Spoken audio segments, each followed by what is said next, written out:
gentlemen, welcome to Retro Warriors episode 413. Woo. As always, I'm your host, Justin Baker, and as always, I'm joined by viable human being Chris Saturn. I'm not giving it up until we come up with something better. Where I'm not giving it up. Hi, Justin. Hi, Saturn.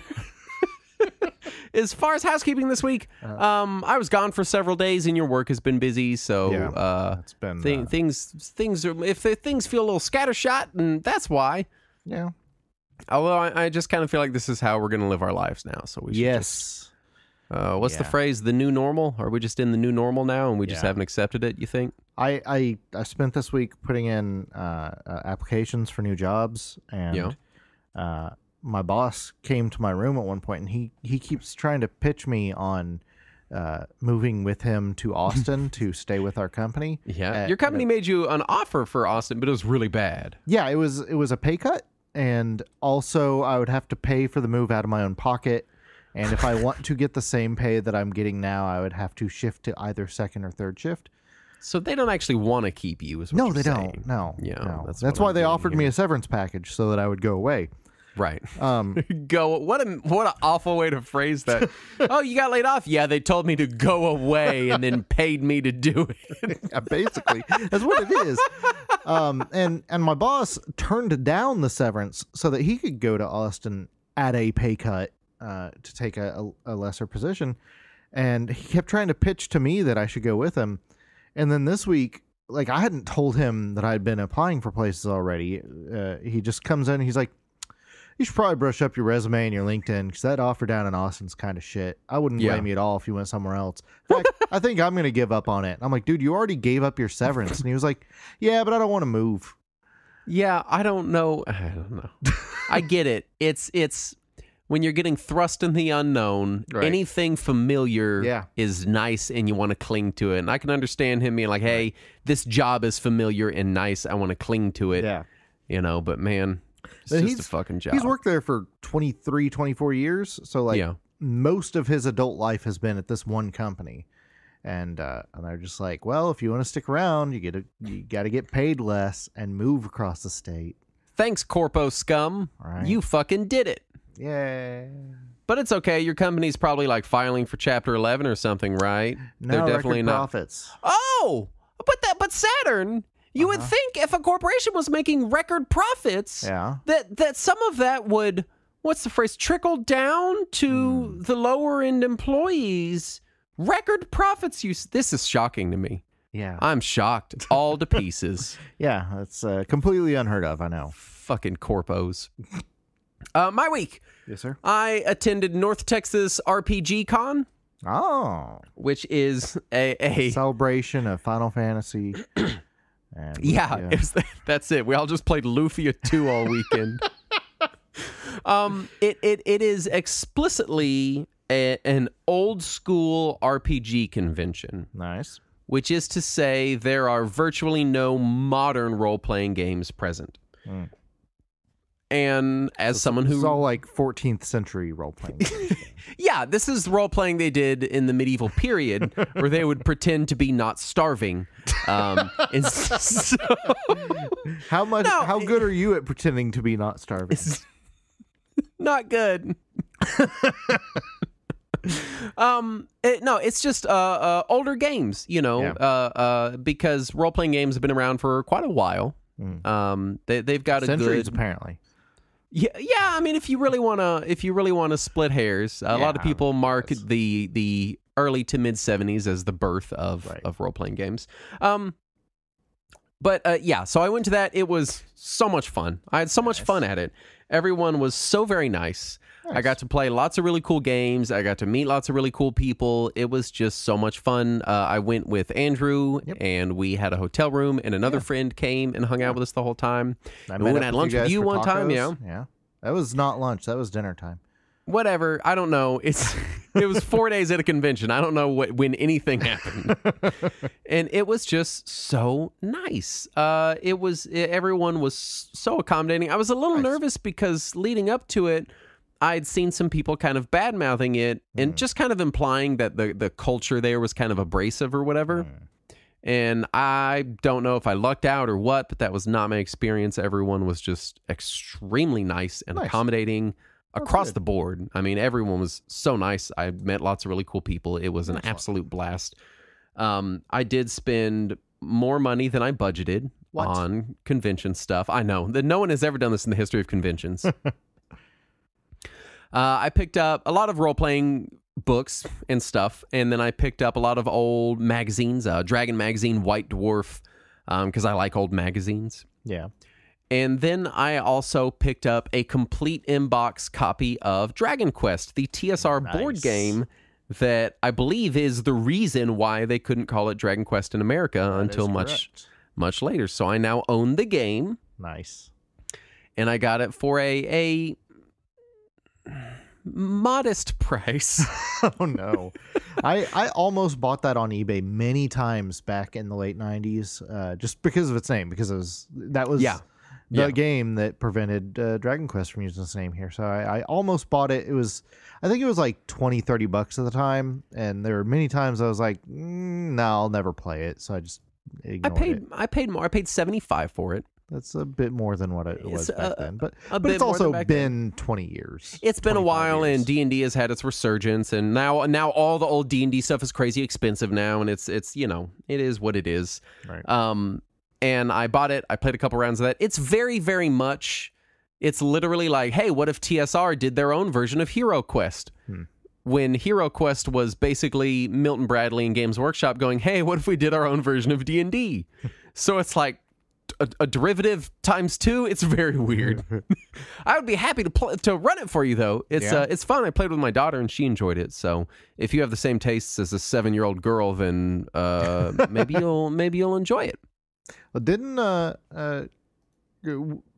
when did it come out? I thought it was early to mid 80s. Hold on, let me look. Well, judging by I have it in my hands now. It's right behind me.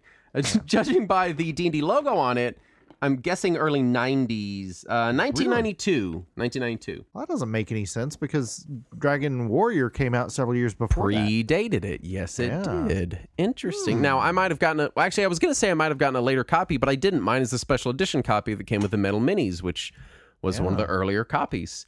I also bought the issues of White Dwarf and Dragon that were talking about the game coming out, and they were also like 91, 92. So, no, that doesn't track, does it? It does not, because that I found it. No, there was a different Dragon Quest that was also TSR from 1980.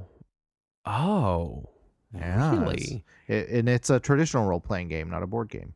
I see. So that is the one then Yes. that caused the kerfuffle. I mean, presumably this is the same, registered trademark. It's the same name, and it's the Hell same if I know. company. So Right. yeah, I mean, they already owned it. They probably just reused it again. I didn't know that there was an earlier version that was indeed just a traditional role-playing game. Now, I'll tell you this. This one is literally just D&D in a box. Nice. It's older D&D. It's basically the like Frank Mincer basic set in a box. Everything's very boxed, and everything's got its own miniatures, and you got the board and everything. It's all very structured, but it's like outside of the, level of structure to it, which normally D&D doesn't have. Yeah. Normally D&D, there's a lot of times not a board, and not everything has a miniature. Yeah. It's just D&D. So you roll your D20 to hit stuff, and walk around dungeons and find treasures, that kind of thing. Nice. But yeah, I had an absolute blast at NTRPG Con. If anyone's ever in the Texas area and they're interested in non-5th edition D&D role-playing games, then it's The North Texas area. The Texas area is very large. Yes. I would say if you're in Texas, it's worth driving to it. If you're within Texas, if I lived in on the coast, I'd drive up here for this, having gone to one and seen how much fun it is. Isn't parts of Louisiana and Arkansas closer to that convention than, say, El Paso or Brownsville? Oh, most definitely. So if you Yeah. live in those parts of Louisiana, you should also go to NTRPG Con. It was just a lot of fun. Got to see a lot of really cool, like very legendary D&D designers and stuff, artists. It was so much fun. I was very glad to be there. I'm very excited to go again next year. It's kind of like when you go to a convention for the first time, you don't really know what to expect. Right. And so you're like, all right, for next time, I know I'm going to do these things differently, you know. Right. Like go to the grocery store and get groceries to take them to the hotel room. Oh, no. Because I found out that the bar was charging me $5 per club soda. Yeah. Because I've decided I'm done with alcohol, but I wanted to go to the bar and hang out and talk with everybody.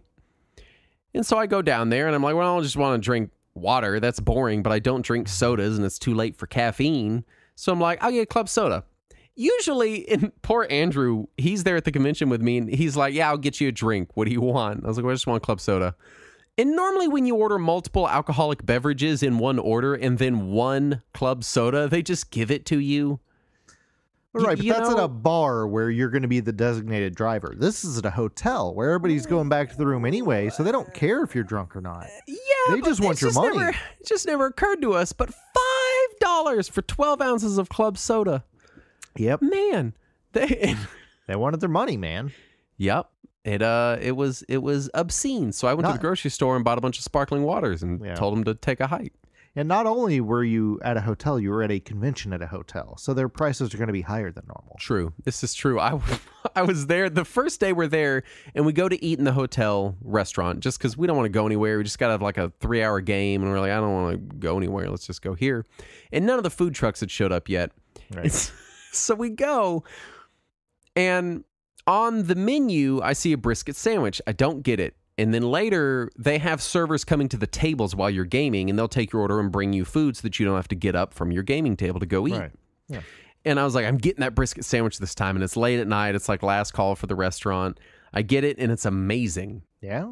And the next day, I go back to that hotel restaurant. I'm like, I want your brisket sandwich. And our server goes, oh, that was only for Wednesday, Thursday. It was a 2-day special for the convention. And I was like, well, there's 2 more days in the convention. She's like, yeah, but we don't have that particular special anymore. And I was like, okay. That's weird.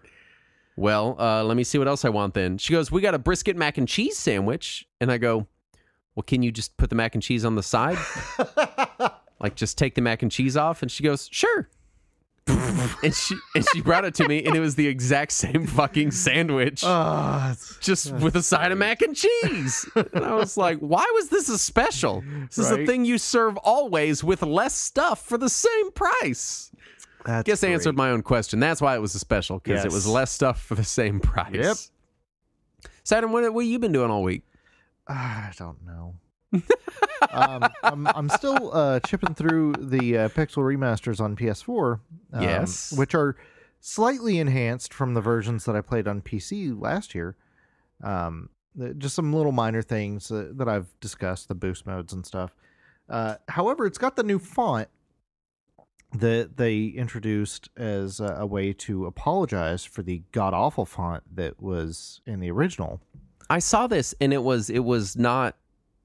It looked also still not good. It's bland. It's lifeless and boring. It has no personality whatsoever. It is the pixel font that an AI chat generator would generate when you ask it for a pixel font. Uh-huh. But the thing is, they didn't seem to do any QA with the pixel font. So there's still text boxes that it doesn't fit in. Oh. And so like half of the text is cut off. So yet again, the fan community font is still better than the official. Well, even though the fan community fonts also had that issue with certain text boxes, it's just I thought that when Square Enix implemented an official one that they would have tested that. So hold on, I want to stop you. And you've been a Squaresoft fan for a long time. Yeah. And you just said that you assumed they would fix something in a new version. Are you aware? Do you hear yourself? You know what? You're right. This is what abuse sounds like, is what it is. They've mistreated you for too many years. Yeah. I do want to reiterate the complaints that I had with the Final Fantasy VI Pixel remaster. And I think I talked about these before when it first came out. But it changes some things that I don't appreciate, that I feel are negatives from the original game. These detractions that they that they think are either improvements or they were just too lazy and forgot that the original game existed. And one of the things they changed is Saban's blitzes, where in the original you would just press blitz, and then you would put in your button combination, and then you would hit the button, and either you were correct or you weren't, and you would either do a move or you would fail. And that was it. And in the new version, when you hit blitz, it opens up a menu where you select which blitz you want to use out of all the ones that he has unlocked. And then when you select it, it tells you exactly on screen what buttons to input. Yeah. And if you fail, it just resets and lets you do it again until you hit the button. Which is kind of the worst way to do it. Because personally, I don't love the button combo thing. I would have preferred it if they were just like, it's a menu, just pick the thing you want to do.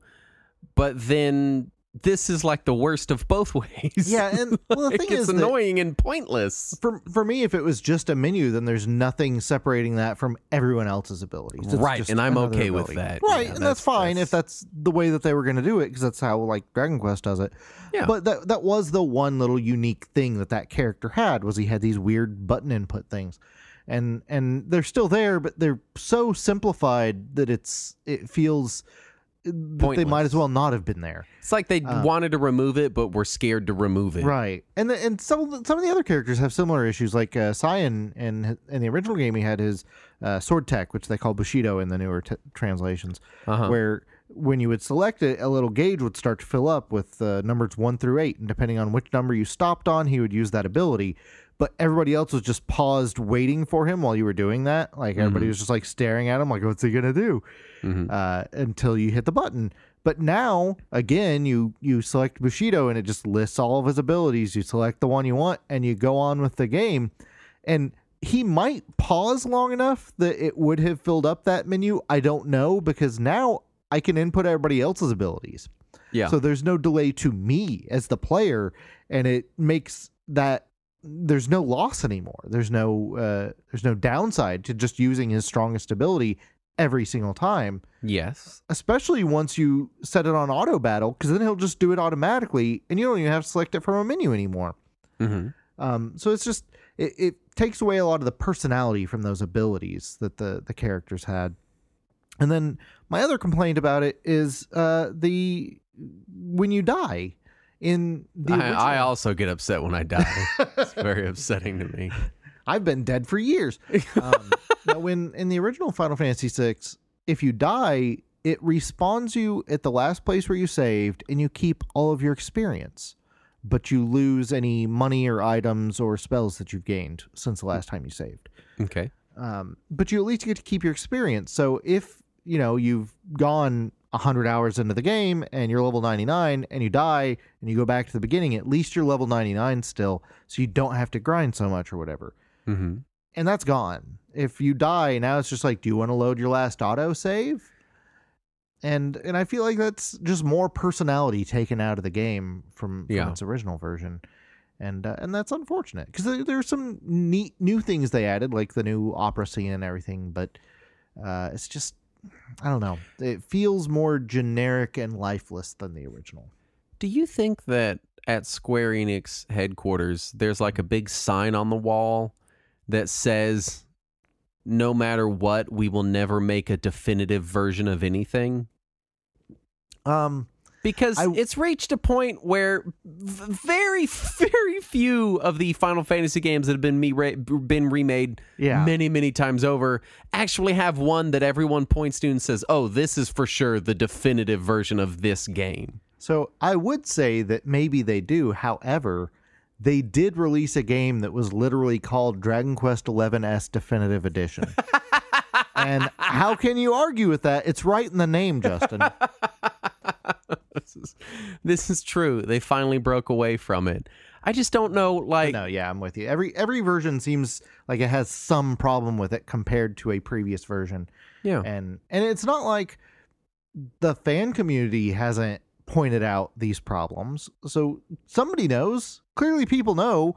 It just feels like they don't want to get any input on these things. They are so certain that what they are doing is the correct choice that they don't bother to ask anyone. It's like, have you ever had to work with someone, or like been in a group work with someone at school or work or whatever, and you give them an idea and you can tell that they just don't want to take your idea, so Yeah. they come up with their own stupider idea, Yes. which is way worse than the very obvious idea that everyone thought of, Yes. and they just didn't happen to say first, so they have to do their dumb idea because they can't take your idea. Yeah, I hate it so much. I think that person runs Square Enix. I think that person is all of the staff at Square Enix. That's the gotta be. entirety of their staff. It's really frustrating and disappointing, is my Yeah. point. Let's do the news. Okay. Steam release of Dolphin indefinitely postponed after a DMCA request, Speaking of frustrating and disappointing, and Valve can get fucked because apparently what happened was Valve reached out to Nintendo and was like, "Yo, dogs," this is quoting from their email. "Yo, dogs, are you cool with this here Dolphin emulator on Steam?" And then Nintendo was like, "Nah," and then they took it down. So it might have flown under the radar for a sizable amount of time. Had Valve not explicitly fucking pointed it out. yeah, and then Nintendo released a statement after the fact to say that the emulators stifle progress and innovation in the video game industry. Wait. The company that wants me to pay for their premium emulators Correct. is Yeah, that admitting company. they're admitting to me that they are stifling innovation. Yeah, that seems to be what it is. I have to applaud their honesty here, at least. That's something. You remember when they sold an emulated copy of Mario All-Stars on a disc for the Wii? You remember the GBA NES classics? No, I choose not to remember those. They're so bad. Anybody remember the Virtual Console? Was that not emulation? Are they implying to me that there was a tiny TurboGrafx, Sega Genesis, Super Nintendo, and NES crammed into my Wii? Is that what they're... It occurred to me the other day that those NES classics on GBA are about as old as the NES was when they came out. Actually, they're almost older than the NES was when they came out. Yep, because they would have been about 20 years ago now. Yeah, they were at about the 20-year mark of the Famicom, and Yep. we're at about the 40-year mark of the Famicom. That sucks. Mhm. That don't feel good. Right? So yeah, Nintendo in this instance, because Valve were the ones that were the assholes, Nintendo just did what Nintendo was still an asshole, but not more than they Right. usually are. Right. They not to be upstaged they were like it's like they were worried that people were going to be mad at Valve instead of Nintendo here. And so they had to come out and be like, actually, emulators are really lame and stupid, and we don't like them, and they stifle innovation. Yeah, also in their statement, they referred to them as illegal emulators. I don't know why they think those emulators are illegal versus their emulators that are totally legal and totally cool. What absolute fucking pricks. Right? Fuck you, Nintendo. You are what's wrong with the industry. Speaking of Nintendo, prototype for Nintendo Iris, a single-screen Nintendo DS prototype, has been found and still works. Yeah, I don't know what you're going to play on it, but it works. And you can do it. You'll play half of a DS game. Yeah, you can play just the stats screen for Nintendogs. Now, before the DS came out, they had not yet decided upon the dual screen gimmick, and Yeah. it was to be the successor to the GBA, and it is very similar to the hardware in the DS, just with one screen, and that's exciting to me. I like these weird prototypes. I'm glad when they are found. I don't know what use they are, but it does make me think about a world where Nintendo could have released another single screen system, and the world would have been better in that. Hey, in that scenario. whoa. I love the DS. I love the DS as well, but it would have been a better world if it had not been there, because then those games that were released on DS could be released easily on the Switch or whatever other system without having to convert them into some weird hybrid format. They could just be released. I gotta be honest, I'm a little disappointed that the Switch doesn't have two screens. I am not. Because how would I play that on my TV? I don't know. I don't know what the plan would have been, but I like the two screen thing. I do. I like it a lot. I've been a known supporter of putting all my information shit on a second screen. Put it somewhere else. That's how I do all my computing. I got all my stuff on my second screen. It's useful. I get that. However, it is nearly impossible to port to other systems that do not have a second screen. Well, it's okay. And even when you do port to a system with a second screen, if the screen orientations are different, it still becomes impossible to port them. Maybe Nintendo can figure it out through the power of emulation. You know, if they're okay. That's illegal and stifling. They can't do that.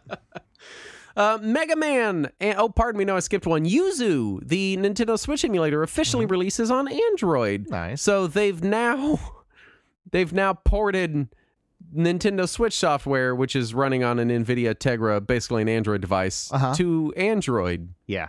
This has got to feel so backwards from just a programming perspective. I want to try it on my Shield, which is also running Tegra X1, the exact same chipset that's in the Switch. Yeah. I can't imagine it runs well, just because you're having to also go through that Android layer. Right. It's too many layers on top of each other, right. I'm sure. But it's just frustrating because, like, if we could just reduce those layers a little bit, man. If we could just find a way to port the games instead of emulate them, that'd be nice. That'd be nice. One day.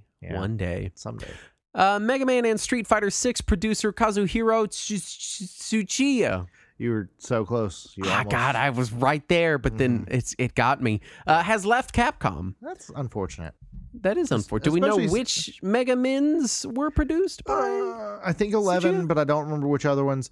But more importantly, Street Fighter 6 is getting just stellar reviews, and it seems to be performing well. It only released this week, so I don't know what the actual sales numbers are. But it appears to be selling pretty well and getting just absolutely stellar reviews for fighting games. Insanely high reviews, yeah. So it's a shame that he has left. I hope it is of his own accord. But I gotta say, I played the Street Fighter 6 demo at your house, and the final release must be way different than the demo, because we played that demo and we were both like, and then it came out and it's getting like A+ down the line. Like, my biggest complaint with it was I accidentally hit the simplified controls. Yeah, and that sucked real bad. I mean, it feels like Street Fighter to me. I am enjoying the terrible hair in the game. That's a what is up with the hair? And it's weird. I was watching one of the I think it was Digital Foundry, one of those guys that do the micro analysis of every frame of something, and they were talking about the Resident Evil games, and they were showing the ray tracing mode versus the not ray tracing mode versus the performance mode versus the quality mode and all that stuff in I think it was RE4 remake or RE8, one of the two. And they also have that hair problem there because it's the same game engine. Yeah. And they were showing it. They were showing it with the weird hair that looks like there's like water droplets stuck to each individual strand. And they're like, look how much better it looks here with each strand rendered individually. And I'm like, no, stop it. Stop telling people that. They'll think that's what hair is supposed to look like. That maybe it was intentional and we're the problem. We just think it looks bad. We might be the problem because it seems like other people think that that's great. And those people are wrong for the record. But yeah. Yeah. For now, they're allowed to have their opinions, and I can't do anything about it, but I'm working on that. Okay, so we'll quasi-sentient slug person Bobby Kotick said in an interview that Activision nearly purchased Time Warner in 2018. Also stated that sexism and harassment claims were made by labor movement trying to destroy the company because he's a fucking dickhole. I don't know why we're talking to slug people anyway. I just like that I read quasi-sentient slug person without even missing a beat because you wrote it in the news, apparently. Yeah. Yeah, I appreciate that you didn't even reflect on it at all. You were just like, that's a valid description of Bobby Kotick. Anyway. If it's on the teleprompter, he's going to read it. No, fuck Bobby Kotick. Fuck people that try to pin legitimate sexual harassment claims on stupid things like labor movements trying to destroy companies. Because most labor movements are made up of, laborers that probably don't want their company destroyed. They just want to be fairly compensated. But I don't know. I don't know what the fuck I'm talking about, right? I'm just some crazy person on the internet. You are a crazy person on the internet. Dickhead. Intellivision has laid off much of its staff, but insists that the Amico is still going to happen. I'd forgotten about the Amico. What's the release day again? Do we know? TBD. Oh, okay. Yeah. Okay. And which month is TBD in? Smarch. It's on Smarch. Yeah. lousy Schmifty Smart 11th. release dates. Yeah, it's the Shinty 6, the Smart. Yeah, I don't. At least they already sold the physical versions of the games. Those are out there for people who wanted to buy them. I just can't. There's no fucking way the Amico happens. There's just no way. But how else will we play cornhole, Justin? I don't know, with some bags of sand and a piece of plywood? I don't know. That doesn't seem right. Is cornhole really the cost-prohibitive game that people are upset that they can't play at home? Because I got news for you. If you got a couple of cereal bowls and, anything, you can play cornhole. Yeah. MetaQuest 3 and Apple Vision Pro both announced. So that's great. Now, this Apple Vision Pro is a $3,500 augmented reality headset. Is that correct? And also for the record, Microsoft's AR headset is also about $3,500. Mm-hmm. Yeah. However, Microsoft's AR headset is exclusively marketed towards businesses at this point. Right. The consumer side of it has been kind of dead for a while. Yeah. Never really got off the ground, particularly. And I have seen some people since this announcement saying, well, this is clearly being marketed towards businesses. Mm-hmm.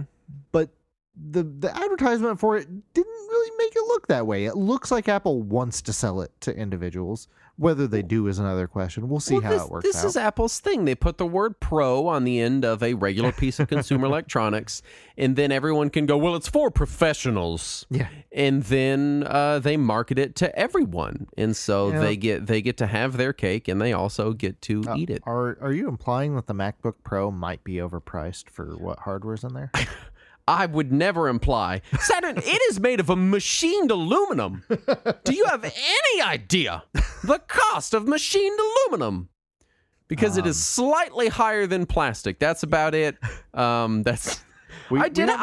had one Apple fan try to tell me about the type of metal that was in the MacBook to defend the pricing on it. And I was like, yeah, but can you tell? Like when you use it, are you like, this definitely is a magnesium alloy, or like, you know what I mean? Like, we have a machine shop in my office. It's closed now, but when we were still operational, they had CNC machines to either machine aluminum or to print plastic, and they could make whatever they needed to make out of it. And so I've seen what the price difference is between those. They showed me, and there is a price difference. I'm not gonna like downplay it. There is definitely a price difference. But we would also regularly just make very large parts and then throw them in the recycle bin. Yeah. Because that happens sometimes. So it's not thousands of dollars different versus plastic.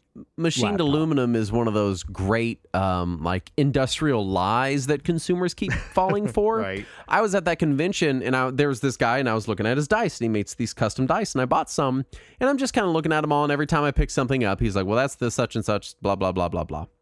And I'm like, all right. And then I pick up these metal dice, and he goes, oh, well, that set of dice, this is a set of 7 polyhedral dice in regular, like 16 millimeter dice size that you would expect to see of dice. And normally, for the record, a normal set of just like plastic Chess X, high quality polyhedral RPG dice is like $5 to $10. Right. I pick up these metal dice, and he goes, those are machined aluminum, so they're $100 a set. Oh. And I was like, nah, dog, I'm good. Are they made of tungsten? He said machined aluminum. And I'm like, man, there is not $100 worth of machined aluminum or labor here. That's just not possible. I don't really know why you think you're going to sell these for that amount. And the thing is, when it is machined aluminum, doesn't that almost guarantee that it was printed in a CNC machine or something? That's my understanding, but I don't. That feels like it's the same amount of effort as anything else, just different materials. Yeah. Maybe I am wrong. Maybe someone can tell us how wrong we are. Yeah, Johnny Ive, if you want to write in and tell us why we're wrong about machined aluminum, please let us know.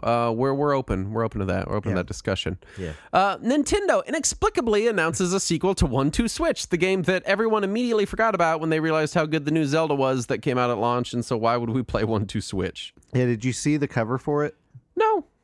It's called Everybody's 1-2 Switch. Hold on. That is the worst name they could have come up with. Yeah, and the cover is just a bunch of people holding either cell phones or Joy-Con, and in the middle is a guy wearing that fucking rubber horse head that everybody wears on the internet. What is happening at Nintendo right now? Yeah, I don't They even could have know. called it 1-2 Switch 2 or 3-4 Switch or just 3 Switch or no, it's 1-2, so -1 Switch. No, it's apparently a mix of 1-2 Switch and Jackbox games is what I have heard it described as. All right. We already have but 1-2 Switch and Jackbox on Switch. Is it? Yeah, I just sent you a picture of the cover. So that Oh you can- God, so that you I'm can see. terrified. Yeah. Oh no. Yeah, it's Oh no, this looks bad. yeah, that's I bet and I think they said it was going to be $40. That still seems high. That seems pretty high to me. Yeah. Also, that's not the horse mask everyone wears on the internet because there are no eye holes. That man can't see. He is blind in there. That might be a CG horse mask. No, they would never, Saturn. Nintendo only uses practical effects for their cover arts. Yeah, it's made You out of fool. machined aluminum. And finally, 8BitDo is releasing a Bluetooth mod kit for the N64 controller, which will work with the Switch. Nice. And they have also, this is very exciting, announced a licensed Xbox version of their arcade stick. Yes, and it is wireless, which is very Yes. rare for licensed Xbox accessories. Oh, it's exciting. Presumably it'll be with their dongle, just like their Correct, other. yeah. So I'm wondering if maybe they circumvented some kind of. Well, even then, Something. Microsoft has not normally allowed that, but they have allowed some wireless accessories in the past, like Guitar Hero controllers and Rock Band controllers. Yeah. It's just very uncommon. I've never seen them authorize a wireless standard gamepad, but for non-standard gamepads, they seem a little more open to it. Yeah. So, Well, still very exciting. Xbox fight sticks are kind of critically underserved market. well, also apparently at roughly the same time, Jorge announced a new fight stick for Xbox. I think it's because Oh, of the release really? of Street Fighter 6. Oh, yeah. I didn't think about that. Yeah. You know, well, now once those people get tired of Street Fighter 6, they can go play the better game, Killer Instinct, which was awesome. I feel like it didn't get enough love, and it's a really good fighter on Xbox. I tried it and didn't care for it. Oh, man, I liked it. It had the simple mode, so I could play it without having to be good at it, and I could be a Battletoad, and it was fun. I liked it. Which brings us to our topic at hand. This week we're talking Streets of Rage 2, Oh. which is even more encouragement to eat apples and chickens out of public trash cans.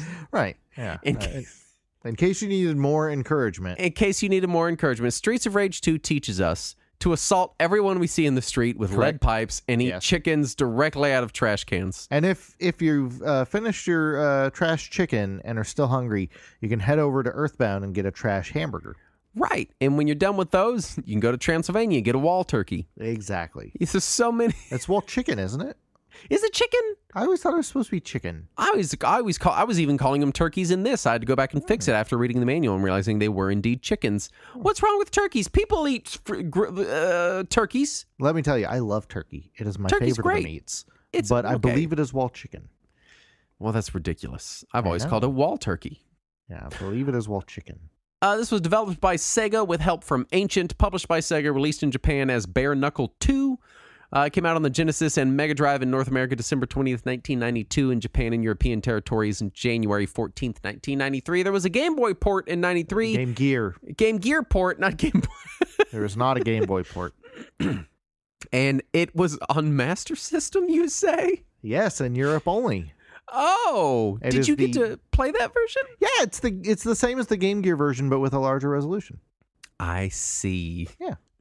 As far as first encounters, Streets of Rage 2 I had on my Genesis, which I got in the early 2000s, which was my first real exposure to the Sega Genesis.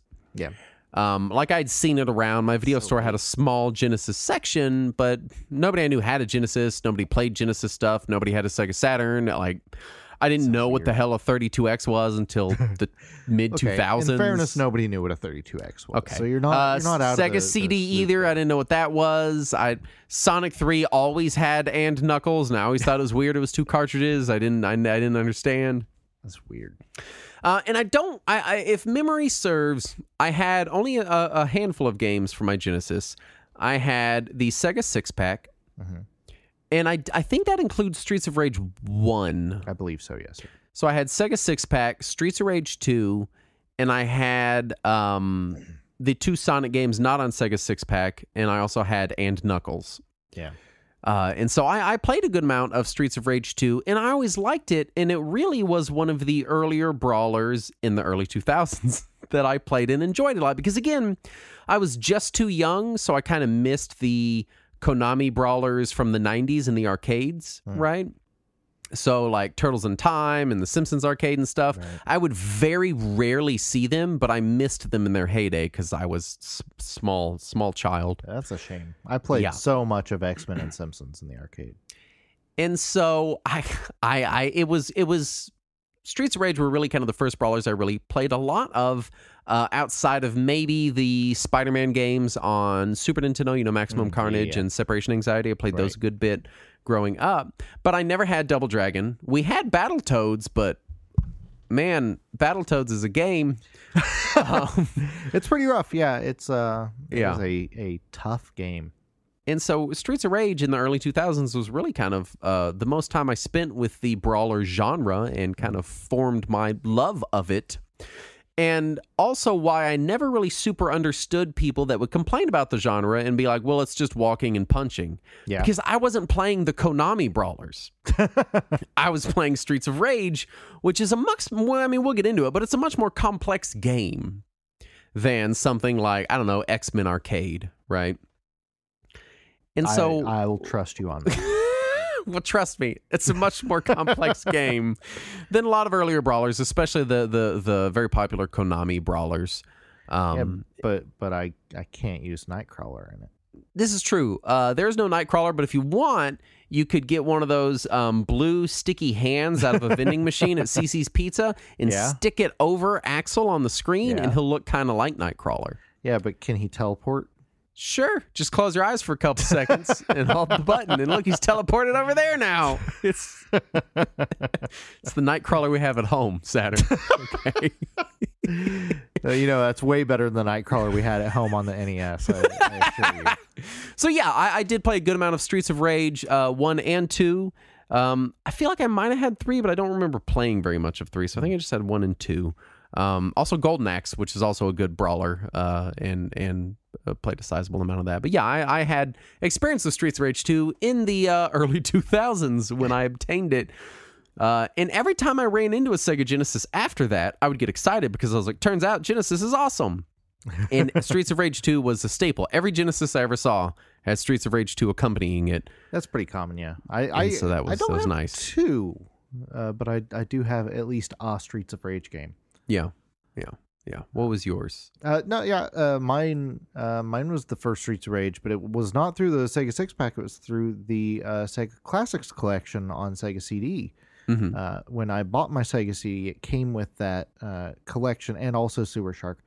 So there was the punishment and there was the less punishment. Right. And the if you've not played the Sega Classics collection on Sega CD, it's just a compilation of several Genesis games on a CD, but with some CD quality music.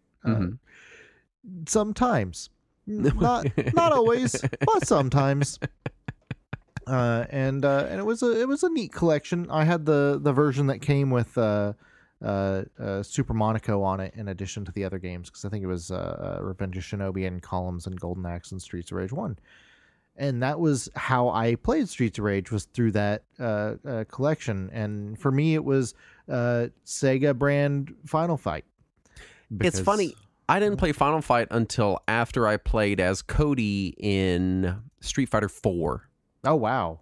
Because I was like, who the fuck is this dude? And I went and looked it up, and I went and played Final Fight, and I was like, oh, it's just like worse Streets of Rage. That's Final Fight was a huge deal when it first came out. And that was everywhere. And I remember hearing about that one. I don't remember hearing about Streets of Rage much, except for from other friends I knew who had a Genesis, which wasn't a ton of people, but it was some.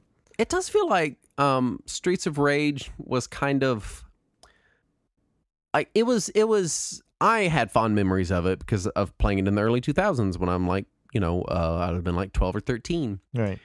But it always felt like nobody else ever knew it. And granted, we've established I grew up in an extremely Nintendo-centric community. Yeah.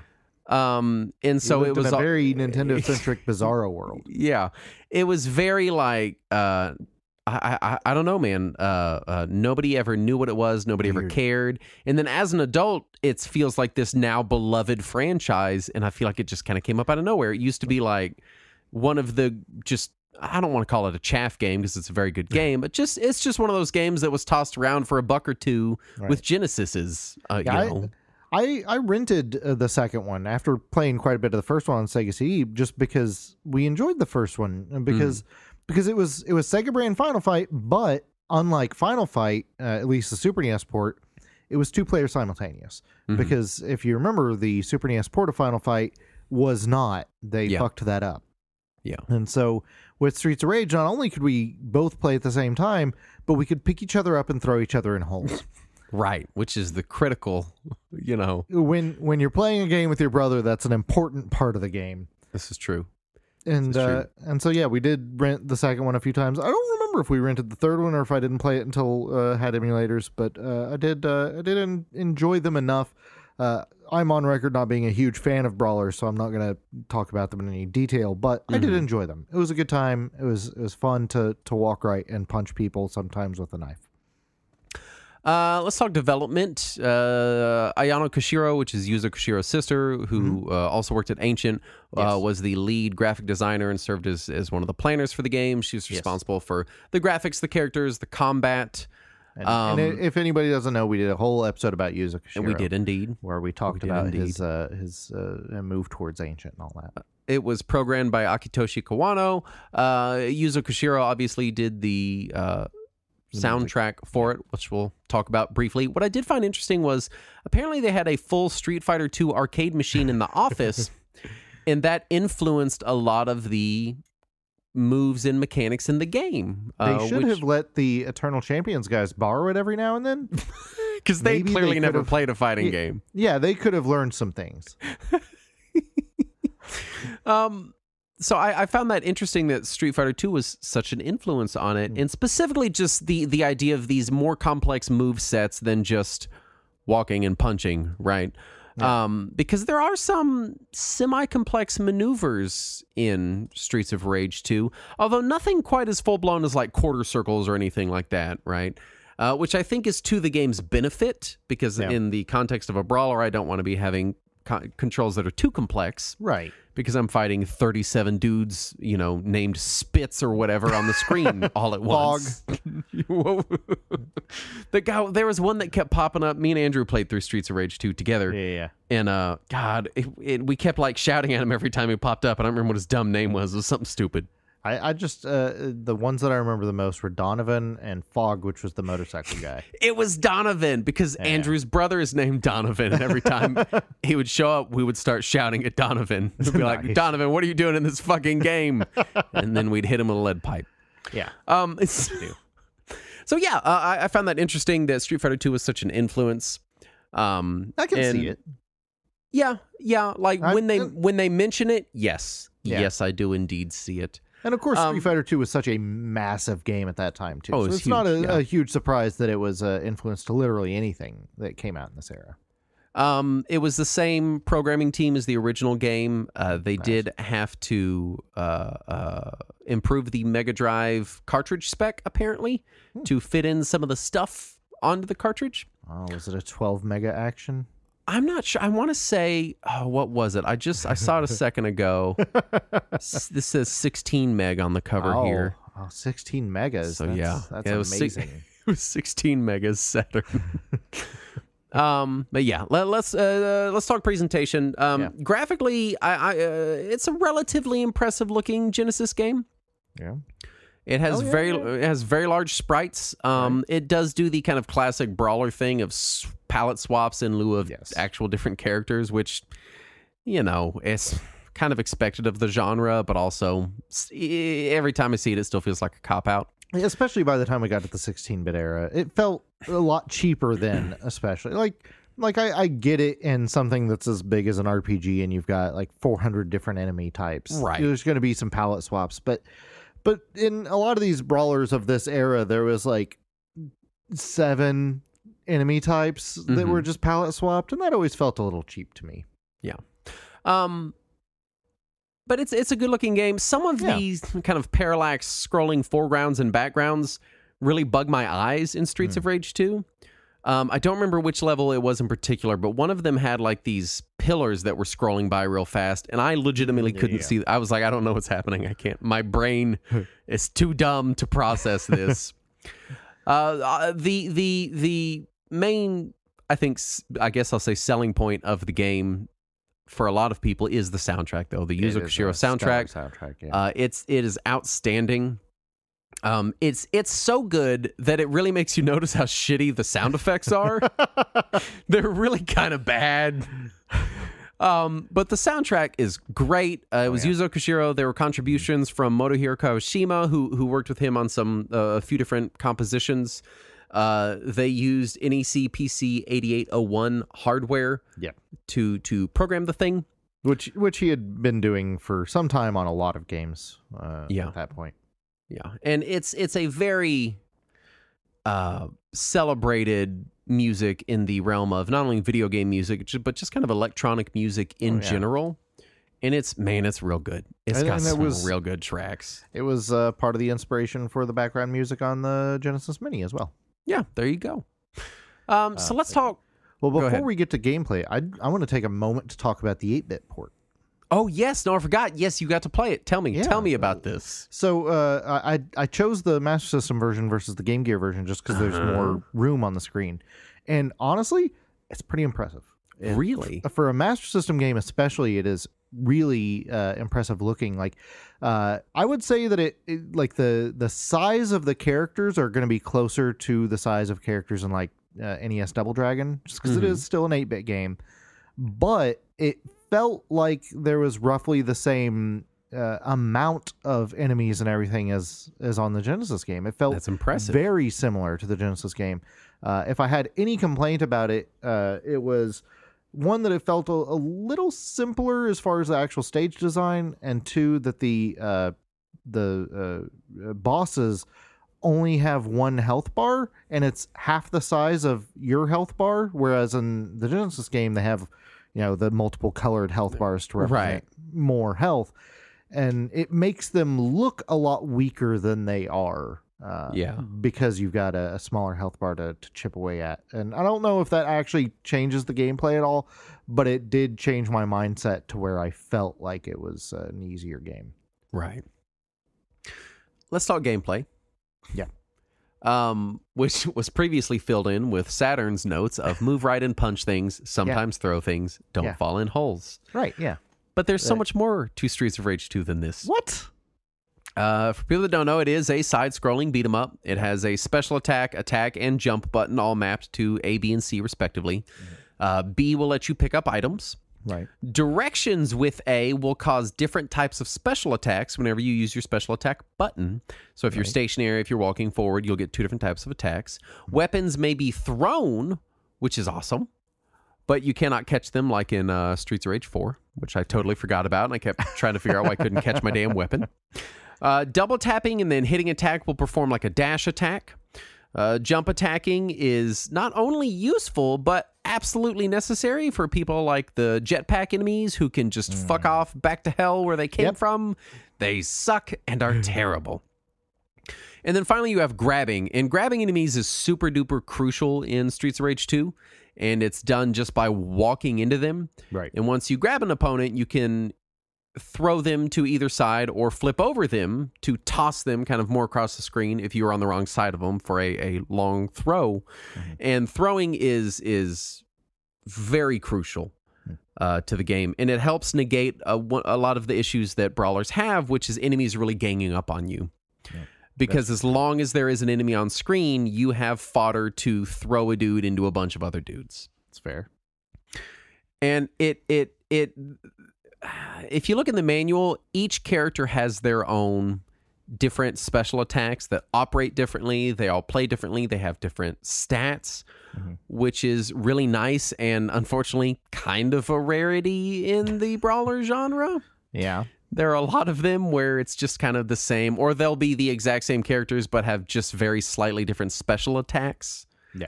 Which is also equally annoying.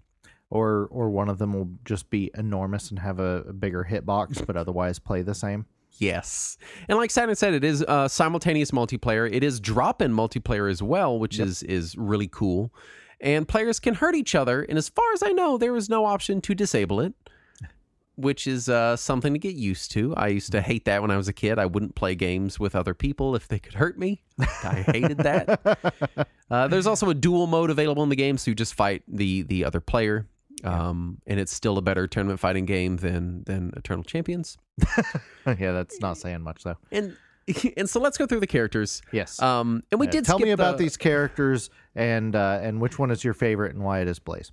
We did skip the plot a little bit. Did we? Which I really didn't put in there, but there are people that care. Basically, it's been a year since the first Streets of Rage, and Adam gets kidnapped. Okay. That's it. You gotta go get Adam, which is why there's no Adam in this game. First up on the character roster is Max, who's this big, slow, plodding, like wrestler dude. He's the Hagar. He's the Hagar. You've got Axel, who was in the previous game. He's kind of the series mascot. Yeah, he's the Cody. Yeah. You've got Blaze. Who's the Blaze? She's pretty fast. She's a fun character. They did have to edit her sprite for the U.S. releases so that you see less of her underwear. Right. She was always the one that I chose. You still see some. She shared a name less. with an American Gladiator, and I appreciated that, so that's why I always chose her. And then you have Eddie Skate Hunter, known only in the game as Skate, which is Adam's little brother and the character that no one ever chooses. No one has ever chosen him. Because out of this selection of characters, who wants to be a little boy on rollerblades? It makes no sense. I don't know why you would want to be. Now, Skate. maybe if he was a baby in a mech suit. Yeah, then for sure. Yeah. Definitely. I mean, really, is a baby in a mech suit that different from a kid in rollerblades? Aren't the rollerblades kind of the mech suit at that point, Saturn? No, rollerblades are not a mech suit. It does not matter how many times you try to tell me they are. As far as items in the game, you have restorative items, apples and roast chickens that you punch out of trash cans and oil barrels. There's one-up pickups. You can pick up points in the form of cash bags and gold bars, which mean virtually nothing, except in the manual for the game, they do have a section to record your high scores. Oh, good. So they thought people still cared. Section back then. Well, not every game, but a lot of them. Games. But not every game. There are weapons in the game. You have the knife, the pipe, the katana, which is in the manual it says katana and in parentheses Japanese sword. It's a different time, Justin. In case you didn't know. If you thought people didn't know, just write Japanese sword. It doesn't matter. The kunai and the bomb are all of the weapons in the game, and they all do function relatively differently. The pipe and the katana are pretty similar. The knife, kunai, and bomb are all pretty different from one another. My favorite character in the game is the dude that comes running on screen with that little tiny knife. And it's like he's trying to joust you with it, but it's like an inch long. So he's holding it out in front of him, but it's teeny tiny. And he always gets me, and he always stabs me, and I get upset. I like that you're building him up as if he was useless with his tiny little knife, and you're like, and then he always. Well, no, he does get me every time. Yeah, I never see it coming. There are 8 stages in the game, and they get weird. So each game includes a locale switch and a mid boss. So there's kind of a small boss halfway through the level before the big boss. Mm-hmm. And right after the mid boss is a locale switch. So the first one, you're downtown. Extremely iconic stage. Right. It includes a bar scene with lots of destruction. It's just a really cool brawler level. You're fighting on the streets of rage. On the streets, full of rage, with your bare knuckles. Sometimes you have a pipe. That's true. Also, I believe Axel's wearing gloves, so he's not even bare knuckled, is he? He is failing the title. This game is just kind of lying. isn't No, it? we're still in the Streets of Rage. It's fine. Okay. All right. Well, there you go. We're only lying to Japanese people. I do love that on the cover, Blaze is wearing a completely different outfit entirely. I don't know if anyone ever noticed that. I think that lady is supposed to be Blaze, and she's wearing jorts. Stage 2 is a bridge under construction. This is where they throw in motorcycle dudes who are super annoying. The jetpack asshole is also I believe, the final boss of that level. And that whole level just feels kind of unfair. I just looked up the cover. I always thought it was Blaze, and you're right. That is not her outfit at all. That doesn't even look like Blaze. No, not remotely. And I was like, well, maybe Axel's the only one that's actually on the cover, but you can see Skate back there in the corner. Yeah, for some fucking reason. And then Max isn't there at all. No, he was phoning it in. Is that... He was the late edition. Yeah. And then you get to the amusement park, and shit starts getting weird. Mm-hmm. Ninjas and aliens start popping up. And you think, all right, well, we're at an amusement park. Maybe it's supposed to be people in costumes. Because the plot of the game is criminal organizations and bad guys. Right. None of it is supernatural. Right. And then you go to a baseball stadium, because why not? You were just by the amusement park. Kind of makes sense. The stadium would be nearby. And this is where you meet Big Ben, who's the large fire-breathing man. He makes his debut here as... I thought he was a clock. No, he's a clock and a fire-breathing man. Okay, yeah, gotcha. I believe it's the mid-boss of the stadium. And then you have the first of, I believe there are 3 elevator segments in the game. And everyone knows how fun elevator segments and brawlers are. A classic, really a staple in any of the game. genre. Let's be fair. And then you go to a pirate ship. You're on a real deal pirate ship for some reason. Yeah. Is this part of the amusement park? Is it near the stadium? We don't know, or why. And the pirate ship drops you in the jungle. Like Maybe the literal all jungle. Of this has been in the amusement park. I don't think so. Because in the jungle, I mean, the jungle that's a short pirate ship away from a bustling downtown area. All right, yeah. You come upon a munitions plant. As you find in jungles all of the time. Well, that's where they keep the jungle munitions. A munitions plant with another elevator sequence. And then...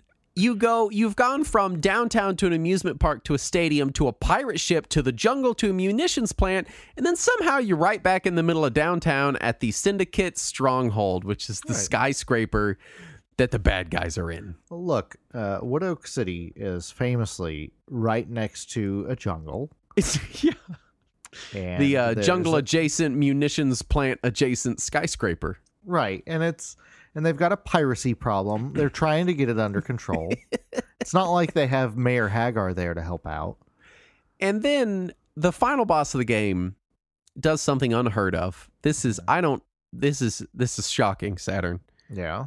He takes out a gun. What? And he just starts shooting you with it. He doesn't know the rules at all. That is cheating. That's also not bare knuckle. It is not a bare knuckle. You fight a guy, and then he shows up and he just takes out a machine gun and starts shooting you.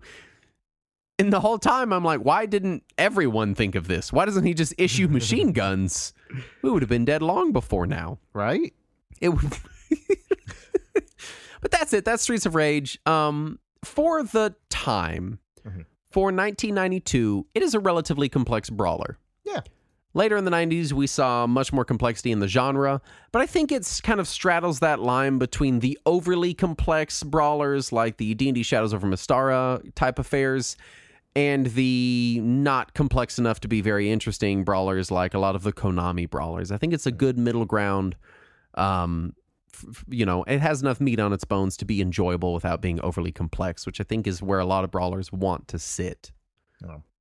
And it did still feel pretty arcadey. For sure. Without feeling too arcadey. And there was an arcade version. It was on the the Mega Play. Yeah, whatever the Genesis equivalent of the Play Choice was. But no, it still like it feels as pick up and play as an arcadey game, but there's also enough content there that you don't feel ripped off when you buy the cartridge of it. Yeah. As far as reception, it was a very well received game. Oh yeah. On the Genesis, it seemed to get relatively universal, if not acclaim, at least approval. Mm-hmm. The Game Gear version got it existed. It's lower scores, but still good. Computer and Video Games give it a 94. Damn. It got a 74 from Sega Power. The Master System version fared better. Got an 85 from Mean Machines and a 90% from Sega Pro, which is good. I was trying to look it up because when we were talking about Koshiro previously, we were talking about how his team at Ancient basically did the 8-bit ports of the Sonic games, right? Mm-hmm. And so I was checking to see if they also did these 8-bit ports of Streets of Rage, and I can't find definitive proof, but they got it. They must have, right? Yeah, who else would have done it? Right. I have no idea. As far as legacy on the game, it's obviously very well remembered, mostly for the soundtrack, but a lot of people also seem to remember that it was just a very good game. It was ported to iOS. It has a 3DS Virtual Console port. It was on the Wii Virtual Console. It's been released on Xbox 360. It's been in every Genesis collection, basically known to man. Yeah, forever. It is still widely available. Yeah. Apparently in 2004, Retro Gamer voted it the 64th best retro game of all time. Yeah. So that feels right. I think that's a good spot for it. And it was popular enough they kept making Streets of Rage games. This is true. They've made at least 2 more Streets of Rage games. Yeah. They continue on through to today, and presumably they'll make a Streets of Rage 5 because 4 apparently did really good. Yeah. As far as final thoughts, I really like Streets of Rage 2. I will say there are some points that some of the enemies are just very annoying. The jetpack people in particular can just fuck off. They can get out of the game. The motorcycle bits are a little, they get annoying too. But it's just a solid, A brawler. It's fun. It's not too complex. I have a really good time with it whenever I do sit down to play it. I think it's still worth playing. I think it's a lot of fun. If you like brawlers and you've not played Streets of Rage 2, it's still really good. Even after playing a bunch of Streets of Rage 4, which is definitely gameplay-wise a better game. Right. Well, it also has decades. Right. It's got many more years of immediate game design and DLC and updates that they're able to apply to the game. Yeah. Which they were not able to do with Streets of Rage 2. That said, I think it's still, if you like brawlers, absolutely worth checking out today, and still just as good as it was in 1992. Nice. Yeah, I would. I'm on record not being a particular fan of brawlers, but if there is a brawler that I am usually willing to play, it is almost always Streets of Rage, just because I can play it with other people. Yeah. And 2 seems to be the one that everyone is willing to play because it is usually lauded as, if not the best of the Genesis trilogy, then the most accessible. Also, definitively better than the Super Nintendo port of Final Fight. That's not saying a lot. Yeah, that's true. You were missing a character, including... You also were missing multiplayer, which that's important.